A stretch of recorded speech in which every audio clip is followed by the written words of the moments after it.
Dans les slip jigs, on va retrouver beaucoup de techniques que nous avons étudiées sur les jigs. Les jigs, c'est du 6-8. Avec les slip jigs, on passe à du 9-8. On va retrouver donc les techniques liées au rythme ternaire. Les liaisons classiques, par 3, les liaisons à contretemps, les cuts en descendant avec un effet de roulement, les rolls, bien sûr, avec toutes les variantes de roll au début, au milieu, à la fin, mais aussi des nouvelles techniques qui sont liées au fait que les slip jigs sont joués plus lentement. Donc on va pouvoir placer des glissements, surtout avec le premier doigt, des glissements de doigts, donc à doser bien sûr, des syncopes et des notes longues avec un effet très léger de vibrato et un petit effet d'enflement. Nous allons donc regarder toutes ces techniques sur les 5 morceaux du livre, morceau par morceau. Vous commencez par travailler le morceau en détaché, ça c'est une constante quand on déchiffre un morceau. Pour cela, vous pouvez utiliser les playbacks du DVD-ROM avec le livre. Et ensuite, vous commencez à placer les coups d'archet. Alors d'abord, premier coup d'archet, liaison classique. Alors plutôt en commençant en poussant l'archet car c'est un morceau mélodique.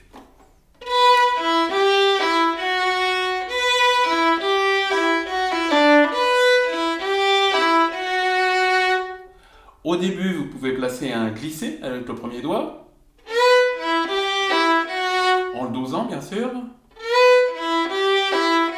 Donc en dosant la distance sur l'approche. C'est vraiment là, on est au millimètre, voire 2 mm. Ensuite, vous passez en liaison contretemps. Donc on change de sens d'archet sur la croche qui précède le temps fort.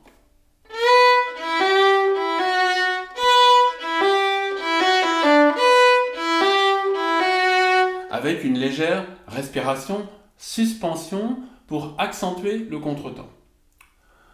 Ensuite, on retrouve des techniques, des ornementations que l'on a travaillées dans les jigs. Un cut à la fin de la première ligne, quand on est en liaison contretemps.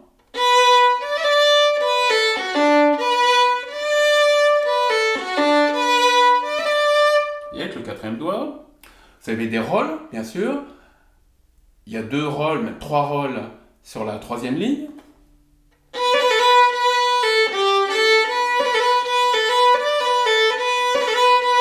Vous voyez, donc on peut même entendre une variation. Le premier roll, je l'ai fait étaler sur la longueur de la note.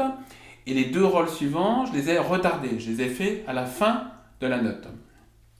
On peut faire, donc là sur la troisième ligne, au lieu de faire le deuxième roll, on peut faire une syncope, comme ceci.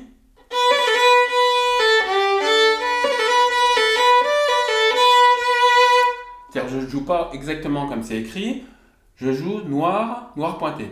Ce qui fait que je vais faire un contretemps, je change de sens d'archet juste avant le temps fort. Et enfin, vous avez aussi un cut en descendant à la fin de la deuxième ligne. On peut faire comme ceci.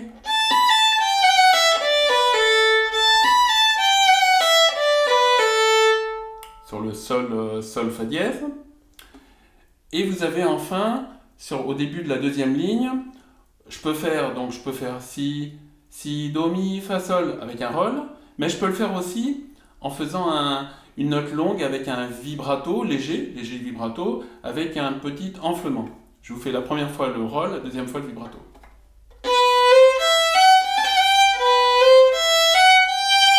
Vous voyez ça? Donc, à la reprise, bien sûr, je vais avoir un petit effet, une différence qui va attirer l'attention de l'auditeur. Et puis pour nous à jouer, bien sûr, c'est plus sympa. C'est l'intérêt de la musique irlandaise, c'est que l'interprétation est vraiment très très variée. On a un thème, des notes, mais après, la manière de les jouer, il y a vraiment beaucoup de nuances possibles. Et c'est beaucoup plus subtil qu'on peut le penser quand on découvre le style.